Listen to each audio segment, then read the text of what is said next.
is that on? Well, I think I'm done. I want to end with. Yeah, okay. I think, yeah, good. All right. It's the last one here. I started saying hi to strangers. Good. That's a great tip for when you guys are starting to come to Middlebury. And welcome you to the stage for the last story. A Student Government Association presidential candidate, Rachel Liddell. She's also a host of the Moth. Put your hands together for Rachel.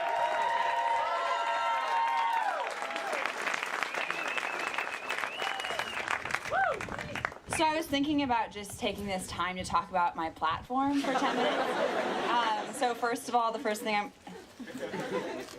Okay. I thought of that joke just sitting there, and I was like, this is going to be so funny. That's okay, then. So first of all, Prospies, when I thought about college and like what I wanted it to be, this is what it looked like. So I hope that you come to Middlebury, and I'm very excited that you're all here. I'm going to tell you a very Prospy-friendly story. It is a love story of sorts. This love story begins on a very humid move-in day here at Middlebury College. Long ago, at about 8:55 a.m., when I walked up to a kiosk early, because I like to be early.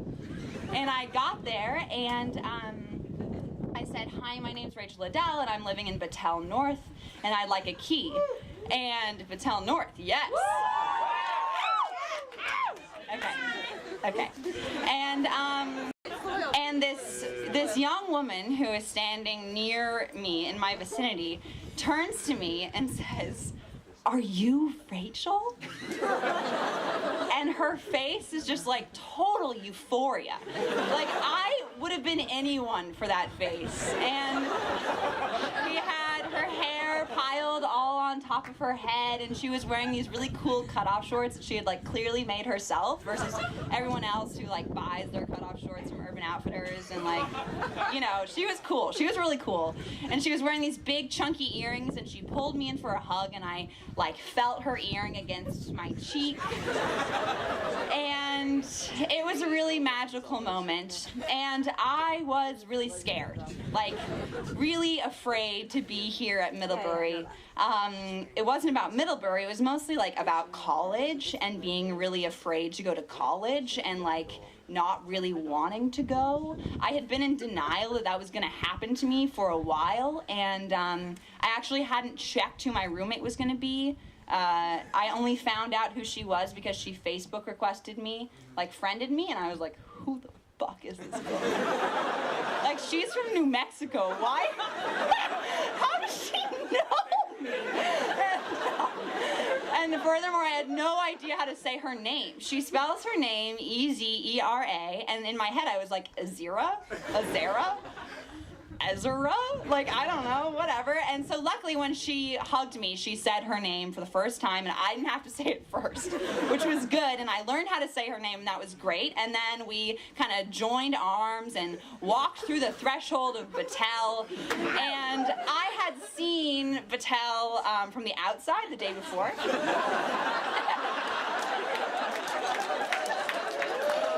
And Liddell is so beautiful from the outside. It's like ivy covered, and it's made out of marble, and it's like something out of a freaking catalog. Like, we take pictures of people outside of Liddell and put them in our Prospy pamphlets, you know? But you walk into Liddell and it ain't out of a catalog. Like, it is not. And you walk in, and my first reaction is, oh my god, this carpet is so gross. And we walked through this like weird vestibule that like there were puddles in it because it had been raining so much, and the walls were wet because it was so humid. And we're walking through, and I'm like, oh, this is a dungeon. But it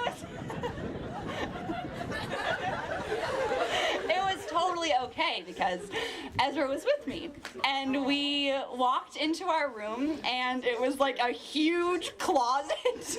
Like, you know, your rich friend, when you go over to his or her house and you see his or her mother's shoe collection in their humongous closet, you know what I'm talking about? That's like how big our room was in Battelle.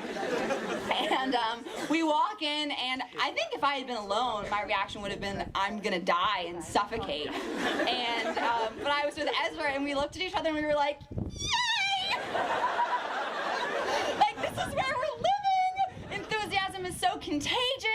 And we started moving in. All of our FYCs helped us, and we lofted our beds, and like her mom came in. Her mom's name was April, and she's so sweet, and she was like leaning against Ezra's desk, undulating her arms, going, how can we arrange the furniture so that the energy in the room flows?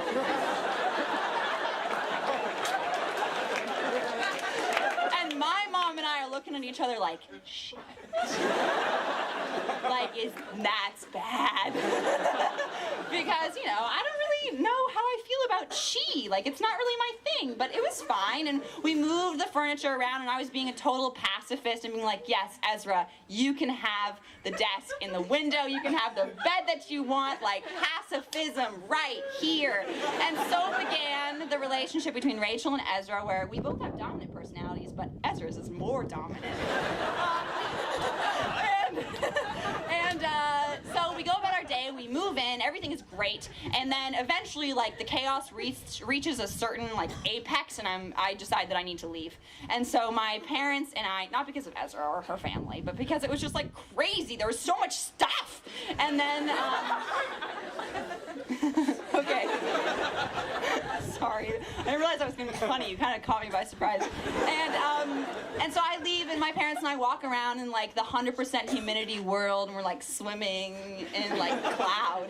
And then we go to Ross to have lunch, which, like Leah, at the time, I just, like, didn't really realize that that was a bad call. And so I'm there, and I'm, like, munching on pizza, and my parents and I are talking about how good it is. And then I see Ezra over in sort of the food area, and I walk over to her, and we're chatting, and we're, like, giggling and looking at each other, and this man who works in Ross comes over to us and says, "Are you two sisters?" And we said no, and because we're not. But it was this moment of like, could this be great? Like, are we going to have that kind of relationship? And at the time, we kind of just like brushed it off. We were like, oh, we look alike. But looking back now, like, that was such a watershed moment in a way. And we move through our day, and we unpack, and our parents go back to their respective hotel rooms that are also damp.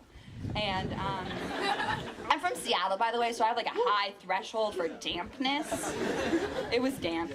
And then Ezra and I do like the normal first night at college thing where you like walk around and you have dinner with people, and it's like a little awkward, and you meet new people, but we had each other, and so it was okay, and like we weren't alone, and we were meeting people that way, and it was really nice. And then, unlike Leah, I did not go to the hockey house that night, but instead, Ezra and I got into bed probably like at 10,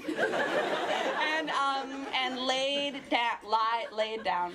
We're lying in bed, and we both like tucked ourselves in and began a tradition that has lasted, or did last, as long as we lived in the same room at greater and lesser frequencies of sort of like the sleepover talk before bed, which is a rare occasion when you're in elementary school and you get to have sleepovers, and when you have a roommate in college, it can be every night. And we would process, and process is a word that's been around for a long time, but Ezra, I mean, in my mind, single-handedly has reappropriated this word to mean like emotional rehashment. Like, let me talk about our day and talk about the emotional significance of each individual moment. And it's very important to process. And we did a lot of processing, and we talked about how we had both broken up with our long-term high school boyfriends, which, if any of you are about to do that, heart to you, my friends. It's really hard, and anyone who tells you it's not a big deal is lying to you. And Ezra and I talked about that a lot, and I think I probably cried, like lying there in bed with her that first night. Not with her, in different beds, respective beds. And it was just so good to feel like someone could listen to me and understand what I was saying and get it. And I'm not a person who opens up super, super easily in deep emotional ways, but if you're looking to open up to someone, Ezra is your girl. And so we're falling asleep, and it's getting late enough, it's probably like 11:30, that we're ready to go to bed. And Ezra says, we're kind of talking about how anxious we are about the following day. And she says, Rachel, are you scared? And I said, yeah, I am. And she said, me too. But we have each other.